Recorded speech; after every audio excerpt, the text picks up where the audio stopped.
Welcome to episode number 29 of the Animals at Home podcast. My name is Dillon. If you are new to the show, welcome. If you're a regular listener, thank you so much for your support. I do really appreciate it. I just returned from about a 2-week-long trip, hence the reason I've been completely absent on social media or anything else. I just kind of disappeared for a while. I have a lot of emails in my inbox to answer, so that's what I'm tackling today and tomorrow. I actually got back yesterday at about 2:30 a.m.-ish, and then this morning I recorded a podcast, and today I'm editing one. Actually, when you're listening to it, it's actually Thursday. You're probably listening to this on Friday if you're listening to when it was released. But so I'm definitely still quite out of it. I still feel a little bit sleepy. So before I introduce today's guest, I want to remind you that at the end of September 27th and 28th in Rodeo, New Mexico, there is a awesome conference being put on by the Advancing Herpetological Husbandry Group. This conference looks incredible. Fortunately, today's guest is actually one of the organizers, so we do talk about it as well.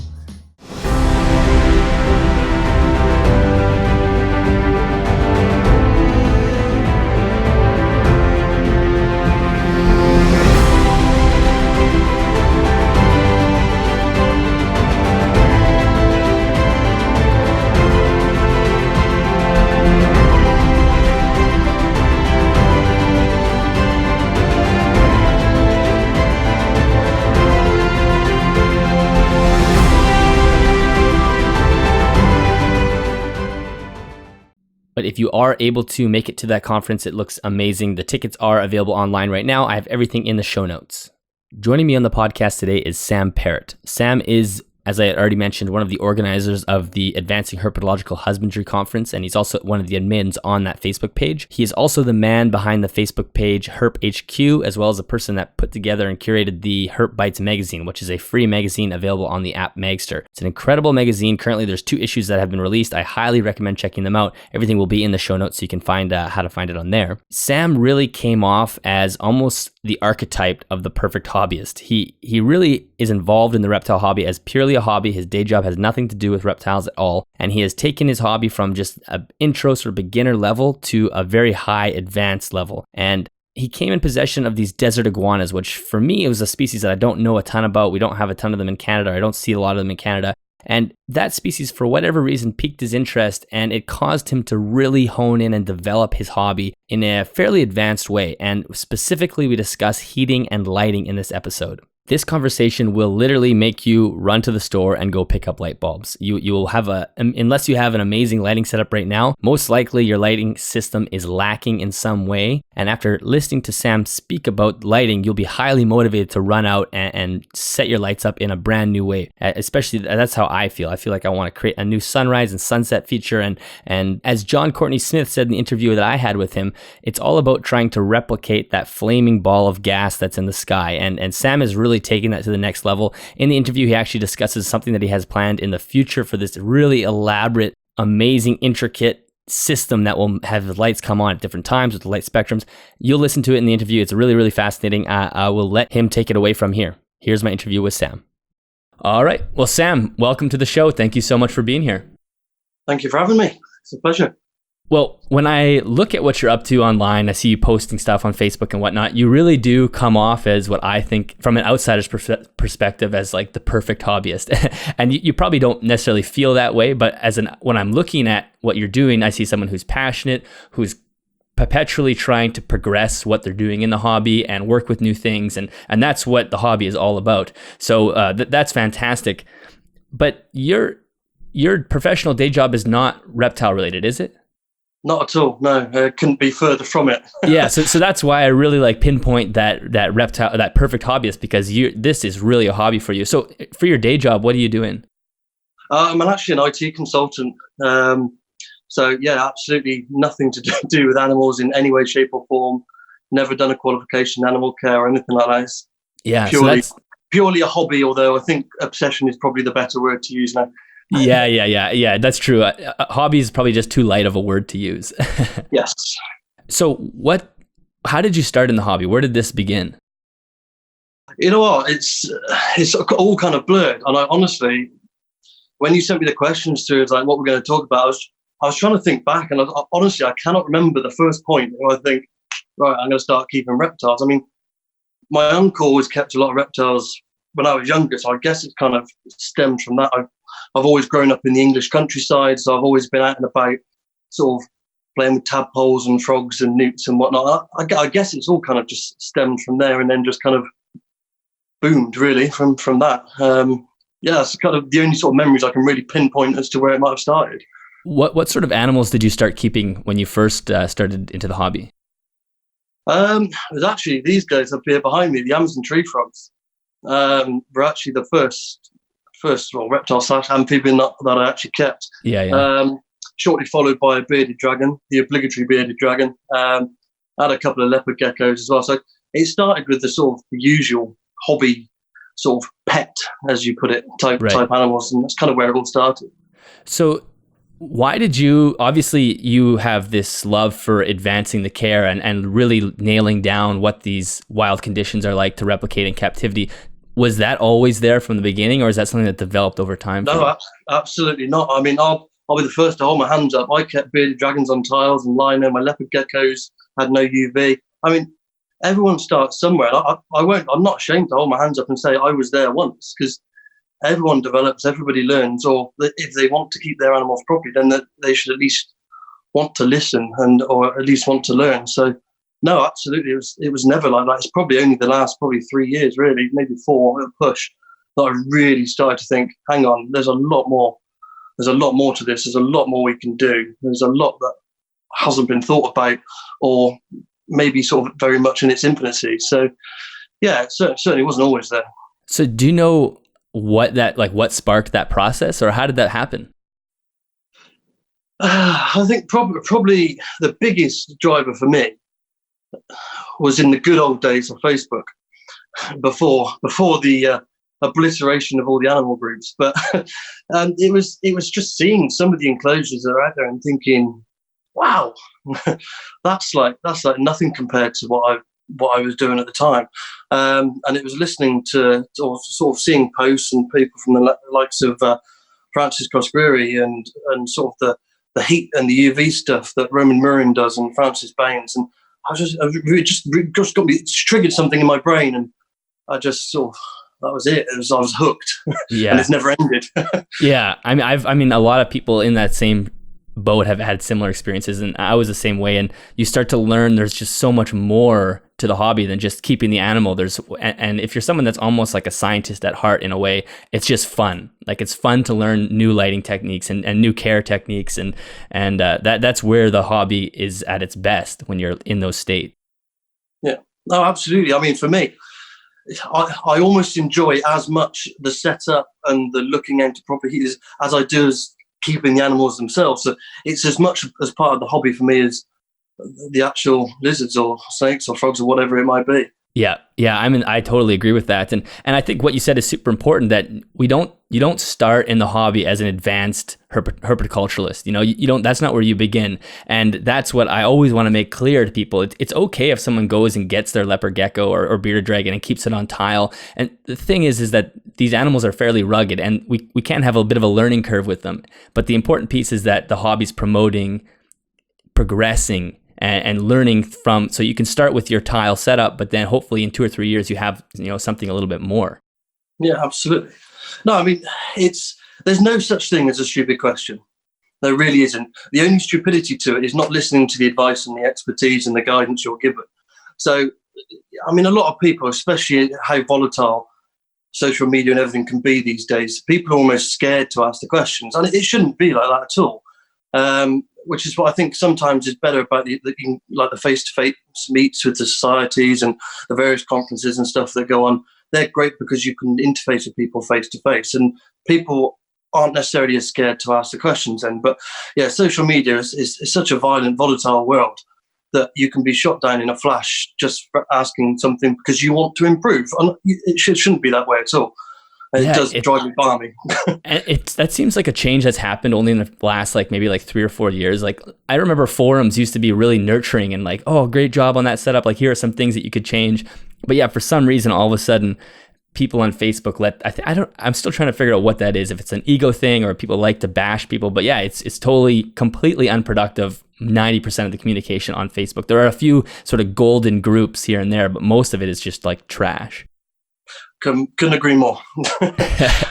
So what What species are you keeping right now? Obviously, you have the tree frogs in the back, and there are some other interesting things you have.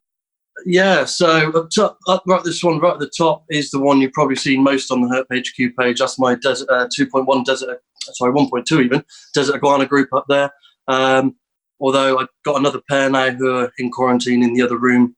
So I will split them into two groups and hopefully have a breeding pair for next year, fingers crossed. Below them, just there, I've got my pair of Aki monitors. And then at the bottom, I've got the Herman's Tortoise. That's it in this room. And then in the office next door, I've got all my Mantella species. So, which is kind of my other obsession, really, is Mantellas, as well as the sort of southwestern American sort of species is kind of where I'm heading and kind of where I'm starting to really specialize in. Yeah, that's the other cool thing about the hobby is you can just become obsessed with like one ecosystem on the planet, and all of a sudden you find yourself in Mexico or Arizona for some reason. You're just like that. I just love everything from that area. Absolutely, yeah, absolutely. So the desert iguanas are really interesting because honestly, I know nothing about them, and I feel like these are not a popular animal in the hobby right now. Well, yes and no. I mean, here in the UK especially, I mean, you do see them around every now and then, but you can almost guarantee everyone you see is wild caught.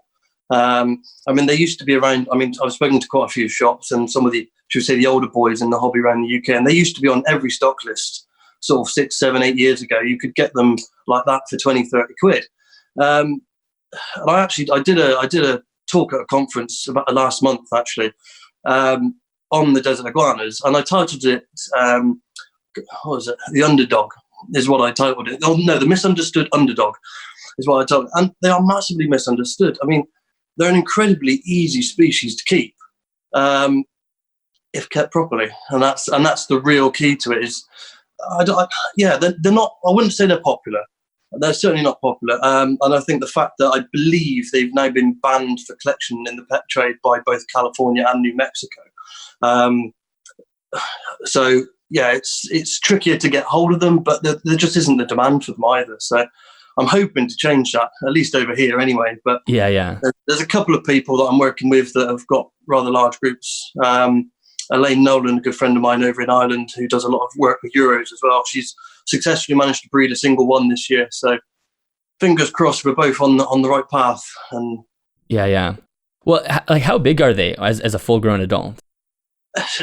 12 inches is pretty much average. Although my male up there is probably one of the largest desert iguanas I've ever seen, and he's pushing just over 18 inches, so just over a foot and a half, sort of snout to the end of the tail. So yeah, that's a big desert iguana, but they can really range. Some of my females in there are sort of 8 inches, and they're full-grown adults, so the size can really vary quite a lot. But well, yeah, 12 inches is probably average. I think I read this from something that you had written, that the very first one you got, you actually weren't sure what it was. Was that right? It said like an unknown species. That's kind of the whole story of how it got into desert iguanas. So let's hear that. So basically, probably about 7 years ago, I was browsing Facebook. I used to do a lot of work with a reptile rescue centre that doesn't exist anymore down south of the country. And they got one in, and she sent me a picture of it and said, "Do you know what this is?" I was like, "I've absolutely no idea." And this was kind of in my sort of, should we say, non-advanced days, where I was sort of, I'd progressed from tiling lino, but I wasn't quite where I am now. And I don't know, I just suddenly became fascinated by it. And I took this male on, who is the big male that I've got up there. He's pushing about 17, estimated to be about 17 years old now, which is very old considering their lifespan is about 15 years in captivity. So, but yeah, and it just stemmed from there. And then I had him for about a year, 2 years. And I thought, I need to find him some buddies. And I spent probably a year and a half, 2 years looking before I eventually found a 1.2 group and ended up getting them shipped in from Spain, from Reptile World Barcelona. So yeah, unfortunately, I lost the male in that group to cancer about 3 months after I got him. But so I've now got a male and 2 females, and now I've got another male and female, and yeah, fingers crossed. But yeah, I didn't have a clue what it was to start with. And then, so like in terms of caring for an animal that you have no clue, you just kind of hope for the best by coming up with something. Well, I mean, one of the questions you asked earlier is like, what was one of the triggering points for really starting to sort of work the way that I do now with researching and sort of finding out. And actually, probably another good example is when I got that male desert iguana. There is not a single care sheet out there for them. Well, right. There is, but not from a source I would trust. There's a couple out there, but they're not great. They're very basic. And I really couldn't find anything. And it was at that point I started contacting people in sort of like Arizona and California, sort of, should we say, amateur sort of herpetologists, people who hobbyists, but are fortunate to live in a place like that where they can go out and just find them in the wild. And it was from them that some of the temperatures they were reading and the UV indexes they were reading, I was like, wow, that's hot. That's really, really hot. But it was also the other extreme of sort of realizing just how cold it gets as well. In the winter months, I mean, nighttime temperatures very rarely go into double figures. So it was kind of then piecing all the pieces of the puzzle together and building it to what it is now. So yeah, it was certainly a steep learning curve, having next to no information to go on. Yeah, that's amazing. And are they herbivores or are they kind of both? Or that's the question. Strictly speaking, they are known to be herbivores, but they will opportunistically take insects. So yeah, their diet is sort of 95%, well, probably not about 90% herbivore diet. I do feed mine on the odd occasion, crickets, roaches, the odd grasshopper I find in the garden, the odd moth I find, and they go absolutely ballistic. They go absolutely nuts. In the wild, they are also known to have about 5% of their diet containing other herbivore lizard feces, which I don't replicate. No, I don't blame you there. But yeah, so the young pretty much solely survive off the feces of sort of other herbivore lizards. Wow. Not necessarily desert iguanas, but sort of chucks and other things like that. So yeah, that was an interesting find. But not something I've quite got the confidence to replicate in captivity yet. Yeah, no, that's a tough diet to follow. Yeah. And you guys just came up with a really interesting way to sex them. I think you and Elaine discovered. Yes. Can you tell us about that? Yeah, so it's not necessarily a new way because it's a method that's been used for a magnitude of species. But I guess because not many people really keep desert iguanas, it's not really been thought about. But you can actually, so far, we've had 100% rate of guessing the sex based on just shining a torch through the back of the tail. So if you hold the lizard sort of in your hand with its back to your hand and just shine a torch from behind to the tail, you can see the two shadows for a male. And if it's a female, it's completely and utterly clear. I mean, both me and Elaine know the sexes of our animals anyway, because they've either been X-ray sex or they've obviously Elaine's have produced eggs. So that's quite a telltale sign. That's a giveaway. So we've done it with ours, knowing exactly what they are.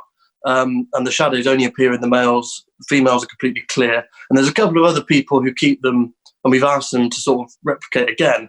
And people who thought they had two females or two males have actually got two females or two males or a male and a female. And they're like, that explains a lot. Yeah. It's so far, so good. I'm hoping I'll get the opportunity to do some of that when I get out into Arizona later this year. So, but we shall see. Yeah. Well, the picture is really cool because it's amazing how clear it is. And I'll post it into the show notes. I'll include the link from that Facebook post because it is really cool. Like just you see the flashlights shining through and then clear as day, you can see the two shadows for the male. So that makes things a lot easier. Yeah, because I mean, they've always been notoriously difficult to sex. I mean, there's a couple of telltale signs, but they're not guaranteed. So both males and females can have femoral pores, more so in the males, but that's not a guarantee. Again, size, the males aren't bigger, the females aren't bigger. Males can be big, small, same with females. So there are some telltale signs, but not necessarily anything that's concrete. So this is kind of the only method we found so far, touch wood, that works. Yeah. Cool. Well, obviously, I'm sure keeping like desert species and arid species is what really drove you down the lighting and UV and heat path. And that's something that we really wanted to chat about today because I actually read your article in your magazine. We'll talk about the magazines in a little bit because those are fascinating as well. But it's amazing. Like you're just barely scratching the surface when you start learning about light. It's just such a complicated topic. Yeah. So let's start with your journey with maybe working with the desert iguanas. Like, obviously you had UV, but then you kind of realized maybe you're lacking in heat or something. Yeah. So to start with, it was just trying to get a volume of light. I mean, these guys come from the deserts of Arizona, California, sort of down into Mexico as well, and you're talking the daytime lux can be 100,000 lux per square meter, which is insanely bright. Yeah. And they are really triggered. They're really activated by light. Not necessarily, I mean, the heat combined as well, but the brighter it is, the more active I find they are. So it kind of started with, I had the heat, I had the UV. I did a lot of work trying to work out how I could really bump up the temperatures. But keep them relatively localized so that obviously I don't want to heat the whole enclosure because that would kill them in a flash. So actually, all I use is two 50-watt off-the-shelf shop-brought halogen lamps, which together, actually, the surface temperature up in that one up there, last reading I checked it this morning, was pushing 75, 78 degrees centigrade. Now, sorry, I don't do Fahrenheit. So no, don't worry, I don't either. But it's hot. It's extremely hot. Now, bear in mind, that's surface temperature, not air temperature. And that is a vast, vast difference. And we'll come on to that a bit later because that's another big misunderstanding. But it was kind of, I've got that. I've got the UV. I mean, the UV was relatively simple. I had friends that had given me UV meters, so I just needed to calculate which tube I needed. I use a 14% dragon lamp in that one. And then I was kind of like, how can I bolster the light without affecting the heat? So I actually just used some simple GU10 halogen lamps. You probably can't see them because it's obviously quite bright up there, but it's there's 4 lamps in there. They're about 500-600 lumens each, but they're 2 different color temperatures. So now the reason they're 2, I mean, the halogen lamps are about 2,700 Kelvin, so that's your real orange, sort of reddy, sort of sunrise, sunset kind of light. Your UV sits around 7,000 Kelvin, which is your really sort of white end of the light, the visible part of it. So you end up with this big gap in the middle where you're not accounting for the full spectrum. And that is the key, really, is sort of the full spectrum. So I've actually got 2 LEDs that are 4,000 Kelvin, I think they are, and another 2 that are 6,000. Unfortunately, not many manufacturers make bulbs that are 5,000. So it's kind of, you're stuck with what's available. But, I mean, you can get lamps that have got the full range. Like, I mean, Arcadia have got the Reptile systems. There are various manufacturers out there that produce a full spectrum light, which is kind of all mixed into one. But the reason I separated them is because I wanted to time them differently.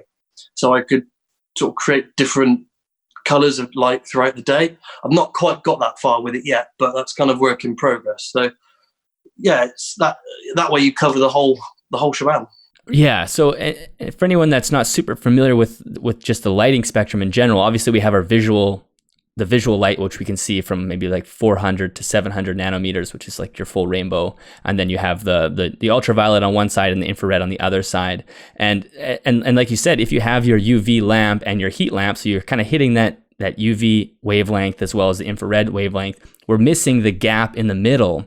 And visually to our eyes, there's really no real way to tell, right? That's the issue with, you have your light bulbs on and it looks great because it's illuminated, but you can't tell that we're missing the sort of the middle band of the full spectrum light. Absolutely, yeah.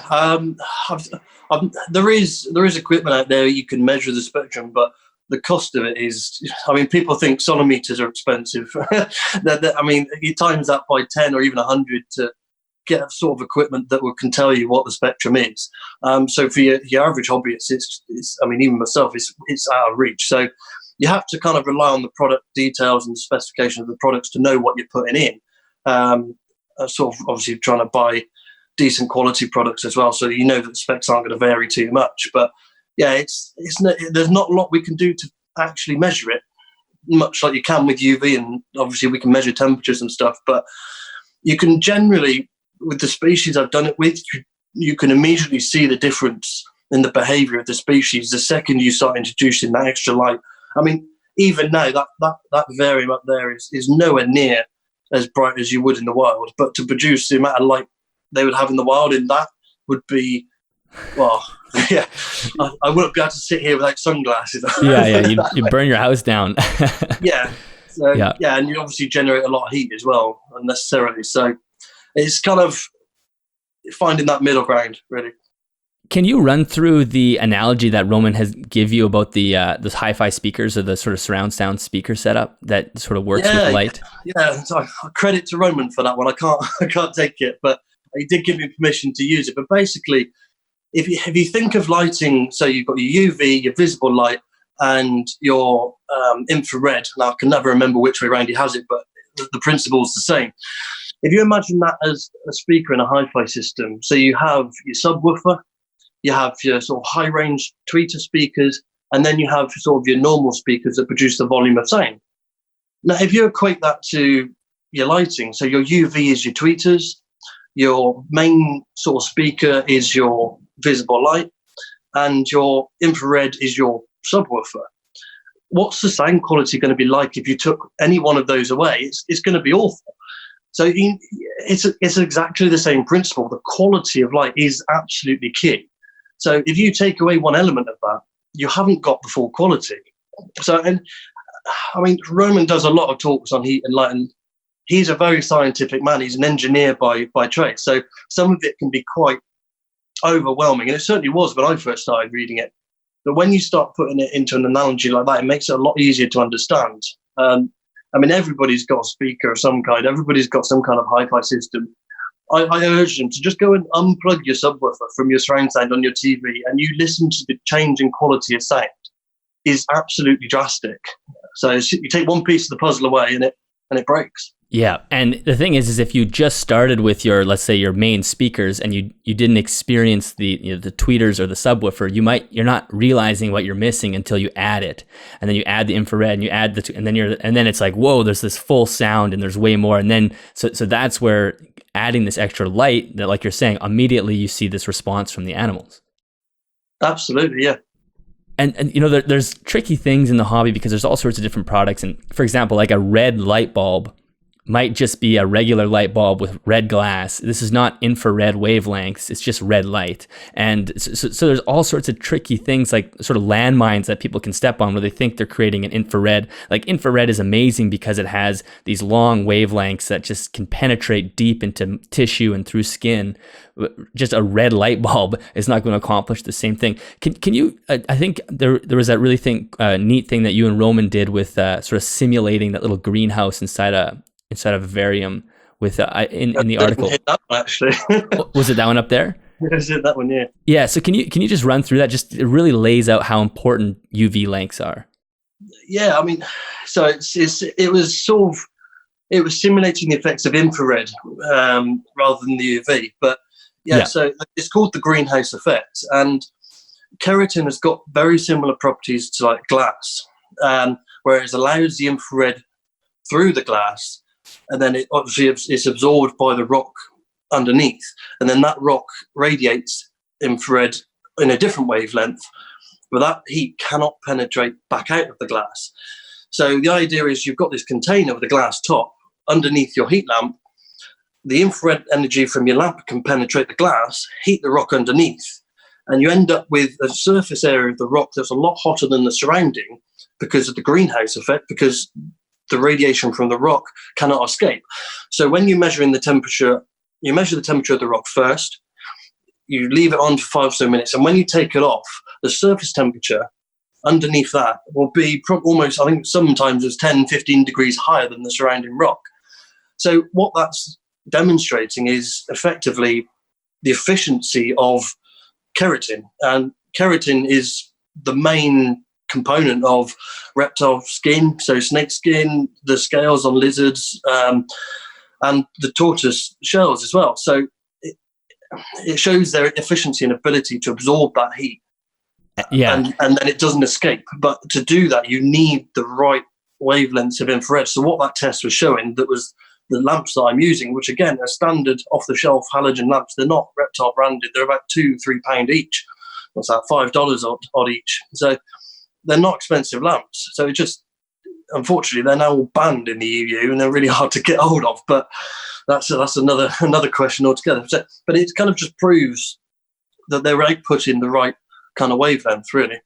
Yeah, so it just shows how the body's ability to retain heat. But like you said, and that's why the speaker analogy is so perfect, because if you live in an apartment complex or something and somebody's blasting music upstairs, quite often all you can hear is the bass. You can't hear anything other than like the booming bass, because those bass long waves travel through concrete a lot easier. And just like that example, and that's why those orange or red light bulbs, it's just going to bounce off the keratin and bounce back up. It's probably maybe the top of the keratin is going to get warmer, the top of the skin, but it's not going to get deep in and penetrate the organs and the muscle tissue. Absolutely. I'm going to steal that analogy. Actually, I quite like that one. Yeah. Keep adding to these analogies, because light is confusing, because you can never see it, but it's always there in a way. It's like, what is it? Like, what's going on? And so, can you run through your full light set? Like, obviously, with your desert iguanas, that's almost like a light setup on steroids in a way, because you really are trying to maximize light and heat. Can you just run through what that looks like? So yeah, I mean, to the full extent, I mean, I use, in fact, that setup on the desert iguanas is now my standard setup throughout all of my enclosures. So I mean, you can't see it, but the bottom viv behind me is 2.6 meters wide for the Hermans. So it's exactly the same. It's just got a lot more LEDs running the whole length.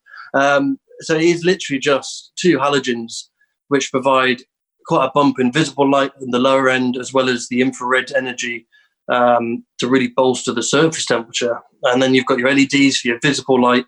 How many LEDs and what colours they are depend on the size of the enclosure, and then obviously UV as well. So all my animals have UV. There's not a single one that doesn't.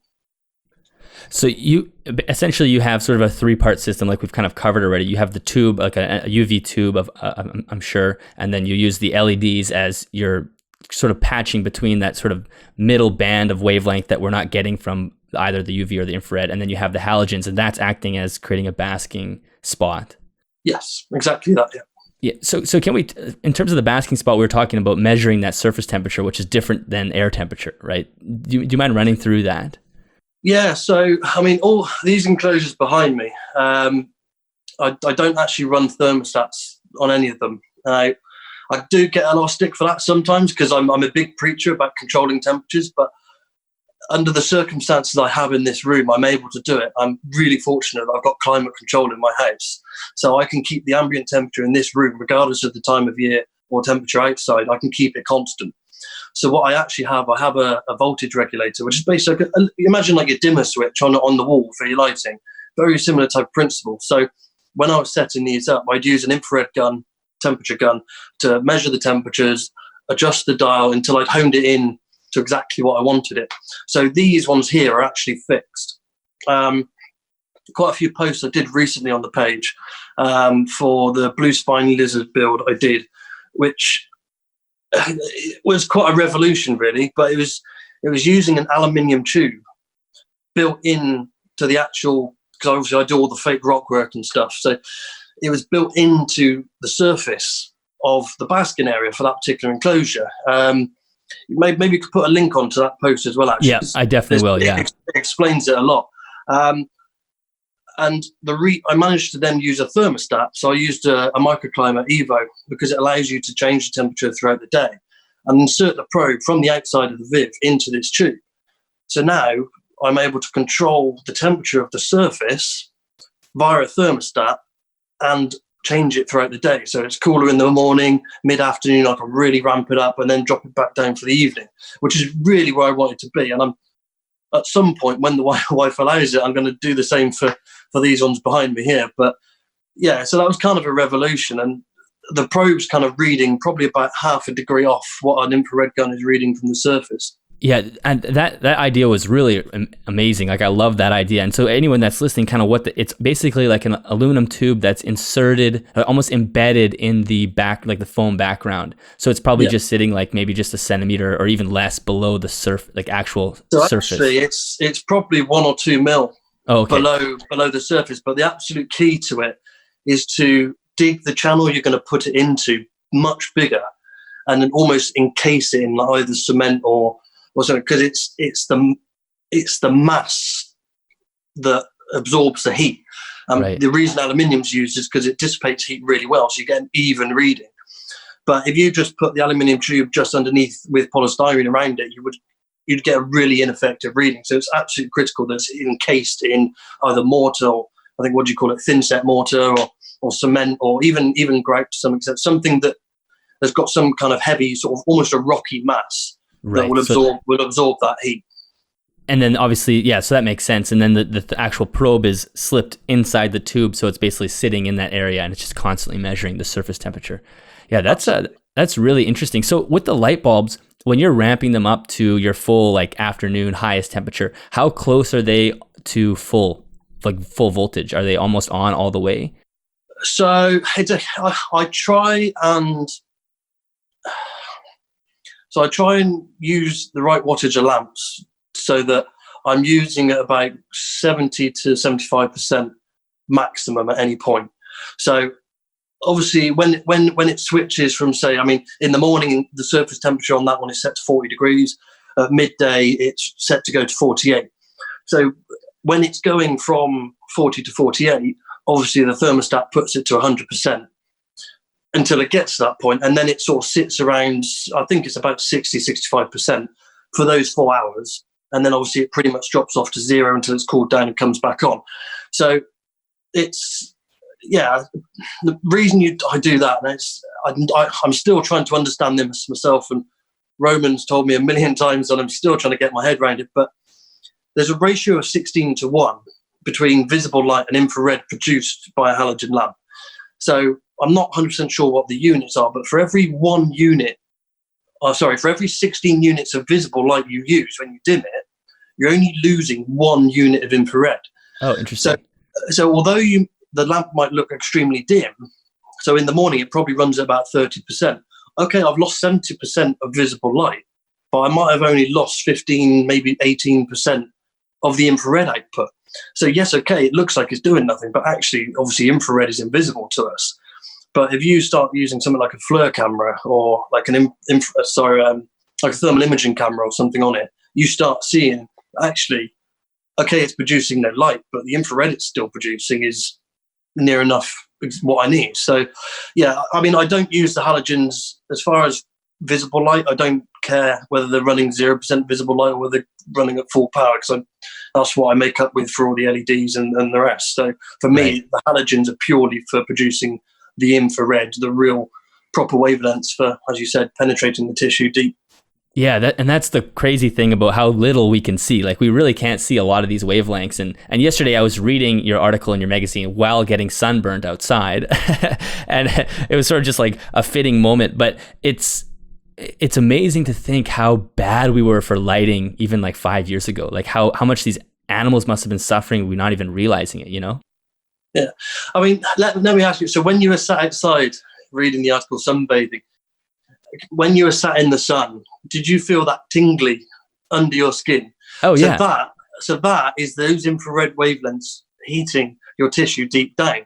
And actually, infrared is known to have phenomenal healing capabilities. Totally. Which is the whole reason that there are specific there's equine lamps. I mean, ridiculous wattage. We're talking 500-600 watt infrared lamps that they use for horses, for example, for the sole purpose of healing.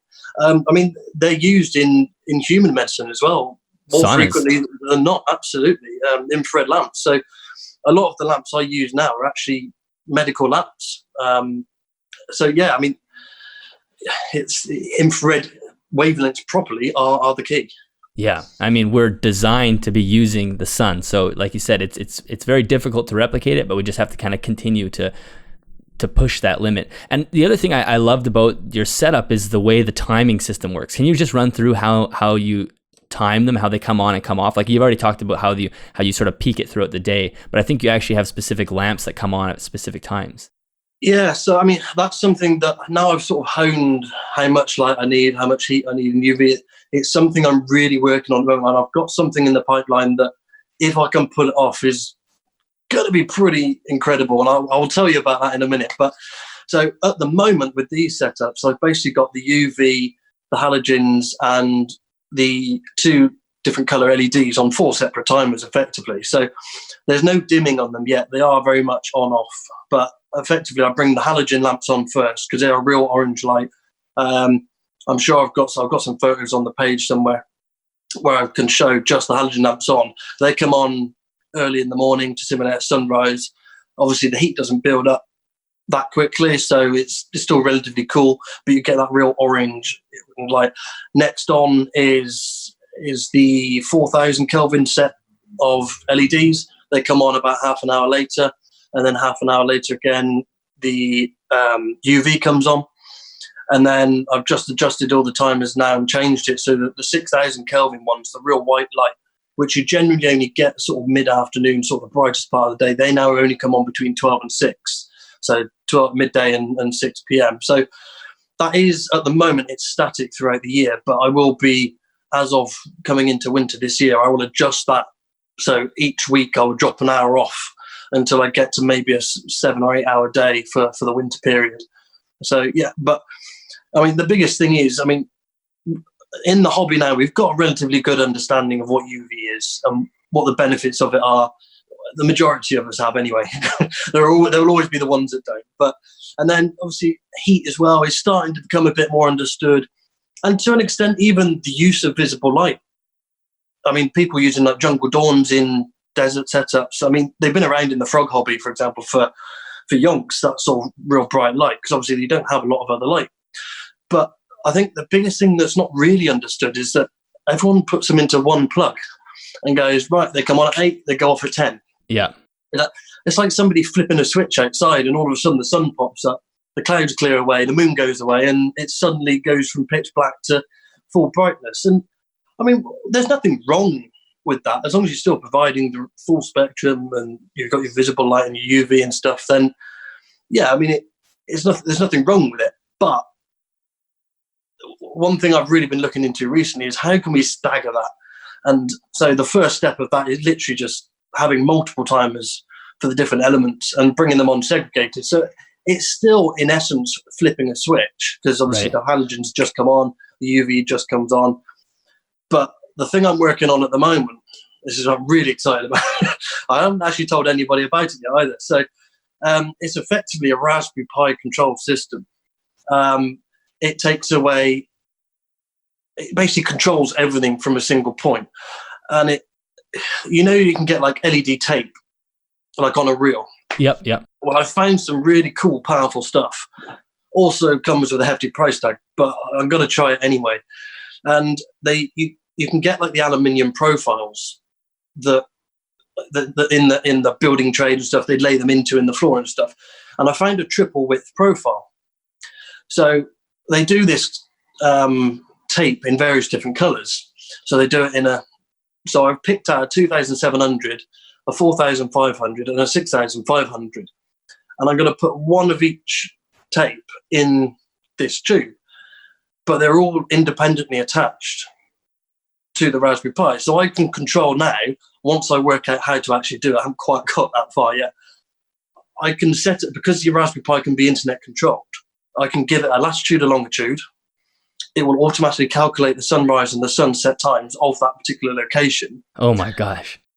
Which, that's the easy bit, because there's people who've written code out there for that already. That's really easy. The hard bit then is creating a profile. So basically, for example, 8 o'clock in the morning, the 2,700s will come on at 5% brightness, but ramp up to 30% brightness up to 10 o'clock. And then maybe the 4,500 one will come on at 9, 10 o'clock and ramp up to 50% by midday. And then, so I've still got to work that bit out, and that's the really tricky bit. But it's doable. It's technically doable. I know it is. It's the coding behind it. But it allows us to fully emulate any kind of light conditions. I can even stick random patterns in there and create a cloudy day, for example, where the lights, I still get the same pattern, but not to the same intensity. And that's stage 2. I'll worry about that once I've got the first bit working. But it's going to be a few months yet, I think, before I'm anywhere near. But the potential's quite interesting. Oh my God. And I just imagine, well, for one, despite how much work it's going to be, that's going to be so fun to do, for one, just creating that environment. And I just imagine how much, like, watching the sunrise and sunset in that really naturalistic way is going to make the enclosures look so beautiful too, especially during that dawn and dusk time. Yeah, I mean, the key driver for it for me was, again, the desert iguanas. So during the winter months, the temperatures during the day maybe 25. The odd day might hit high 20s, but what I wanted to be able to do was still have the brightness, because the sun doesn't dim in the middle of the winter. The days are shorter, absolutely, but I wanted to be able to create the same level of brightness, but without having too much heat. So this Raspberry Pi will also control the halogen heat lamps and the UV timers as well. So effectively, it'll be one central timer with multiple channels. But what it will do is it'll also, for the halogens, what I'll do is I'll set different day lengths depending on the length of the overall day. So, for example, the winter months, the halogens will only be set to like maybe 30 degrees.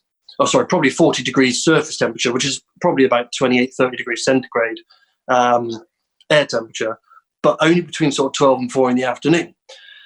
Because the biggest problem with desert iguanas is they can't digest any food unless their body temperature reaches 40 degrees. It's just their digestive system just shuts down, does not work, but they won't stop eating because they're not the smartest of lizards. So I still need to produce a bit of heat for them to be able to digest it.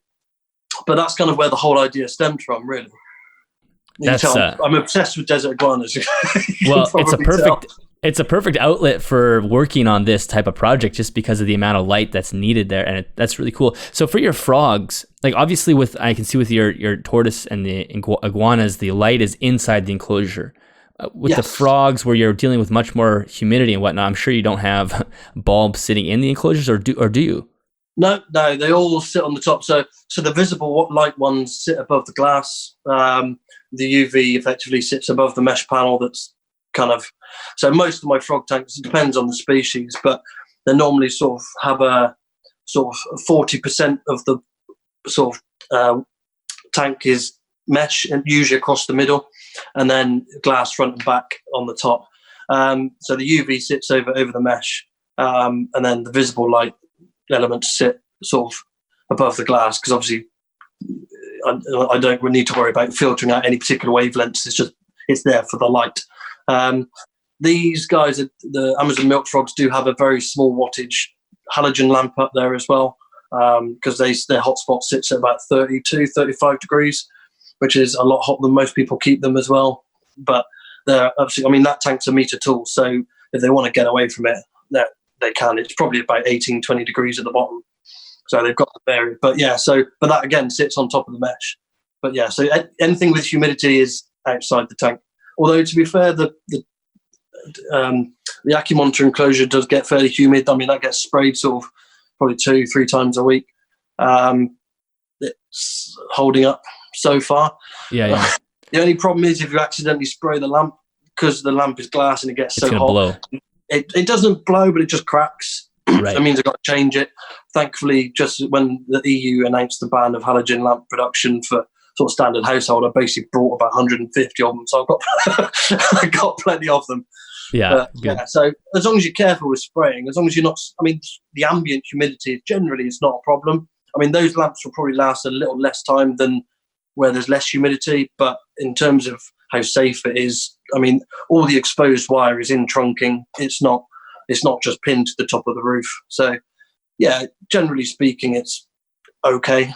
Yeah. Well, that's good. And that's the interesting thing, is that this is not just a desert species setup. Like, you have it with your tropical species, and there's just so much that we can do. And every time I have a conversation with someone like you, I feel like my next stop is I'm just going to leave here and go to the hardware store and look at light bulbs. I do that for every hardware store I go in. Yeah, just gotta go check out the bulbs, see if they got anything new.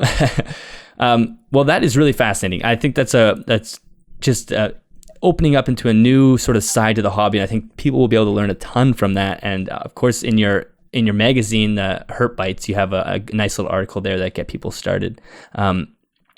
How did you? We'll move on from light here, because it's almost the end, and there's more I want to chat with you about. In terms of the HERP HQ and HERP BYTES, how did this start?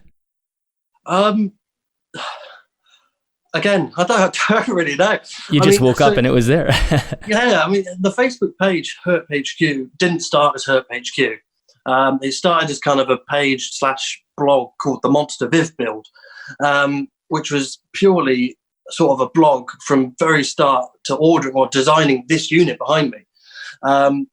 Because, I mean, it's completely custom built. I designed it and had somebody build it for me. So it was very much the whole designing, building, setting up, lighting. And then once it had finished, I was like, what do I do with the page now? So before that point, before it became HERP HQ, it was all about just this. It wasn't about the wider ideas. It wasn't about anything else. It was purely and solely that. And then at this point, by the time I'd finished that, I'd really started to really get into stuff. And I thought the one thing this hobby really lacks is kind of a place where people can share information. I mean, the stuff that goes on HERP HQ, the majority of it is the stuff that I do and sort of around my animals and the sort of stuff I do with heat and light.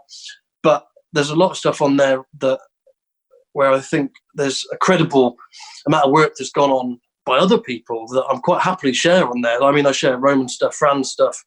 I mean, the page is run by 3 of us now. So there's myself, Ricky Johnson, and Francis Cosqueri as well.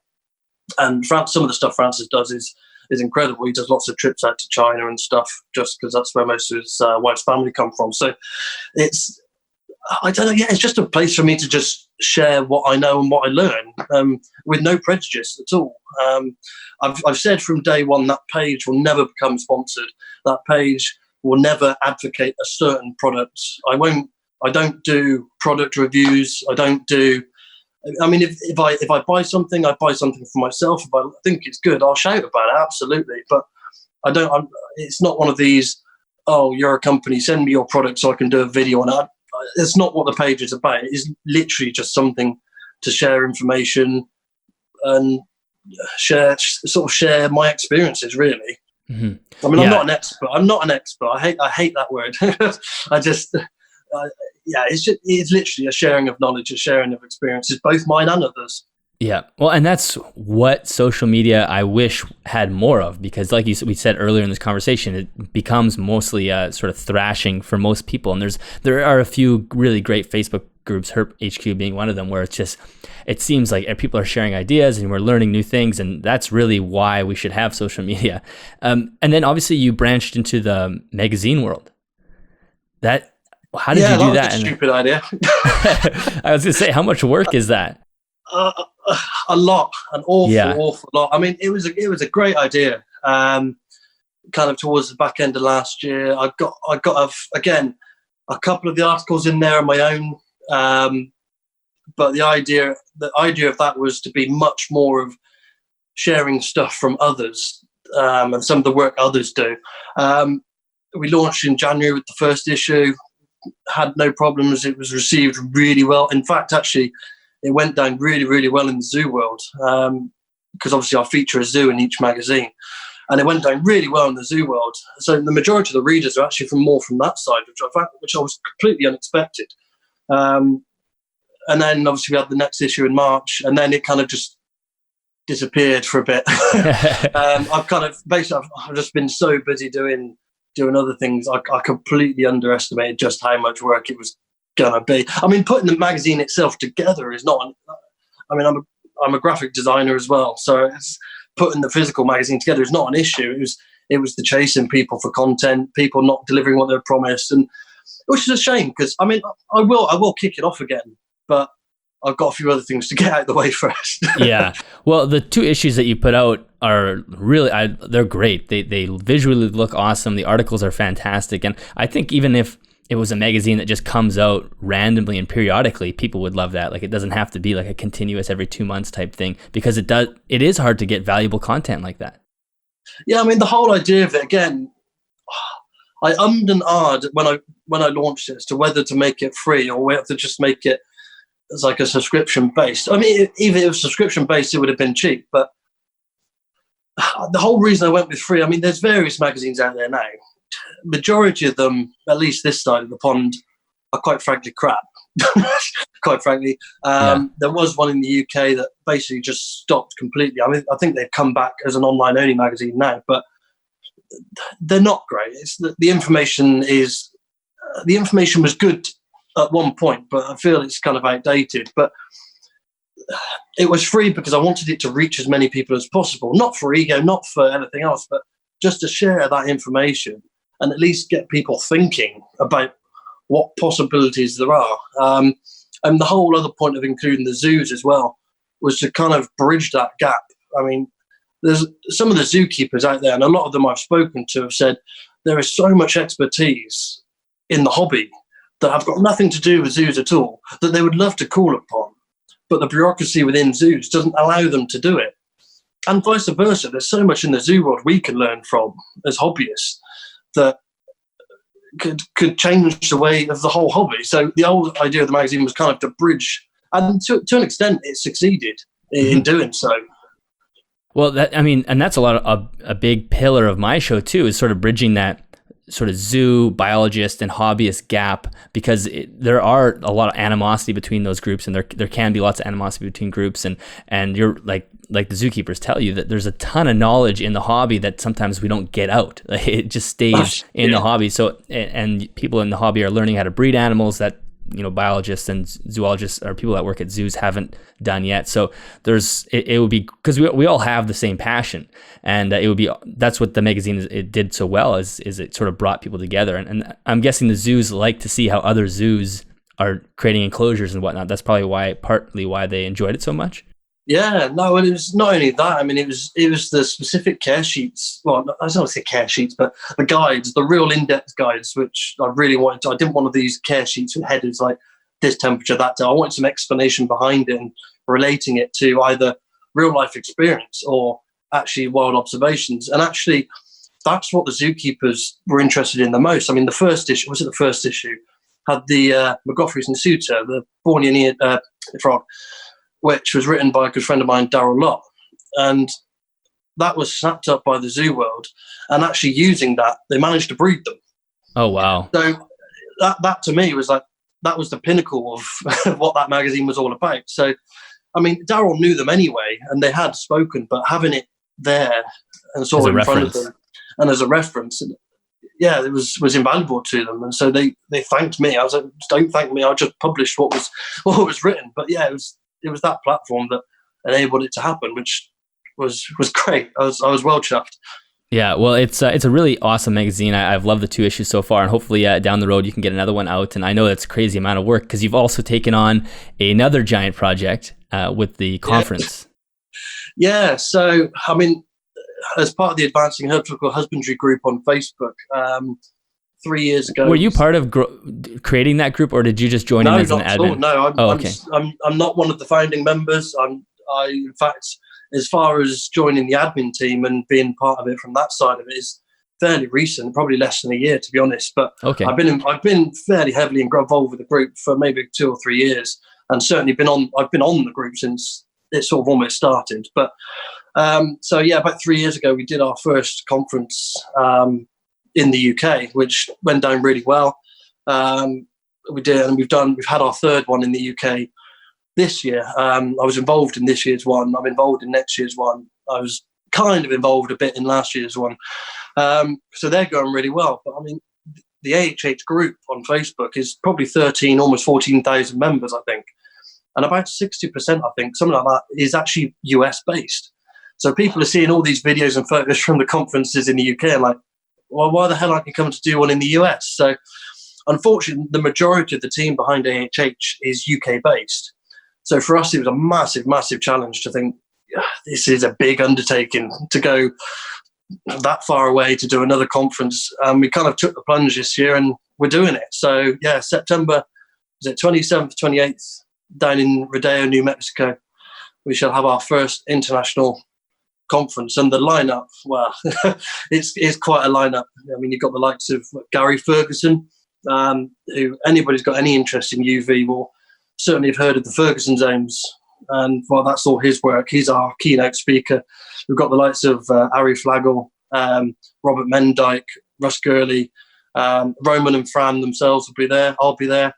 There's a whole load of other people as well. So the location, you don't get much better herping in North America than the deserts in New Mexico and Arizona. So yeah, I can't wait to go. I've got a 2.5 week trip planned around it. So all the deserts of California and Arizona, and and the works. So did you influence the location of the conference? No, actually, it wasn't. I'm sure you're familiar with the works of Tel Hicks. Yeah. Tel Hicks, yeah.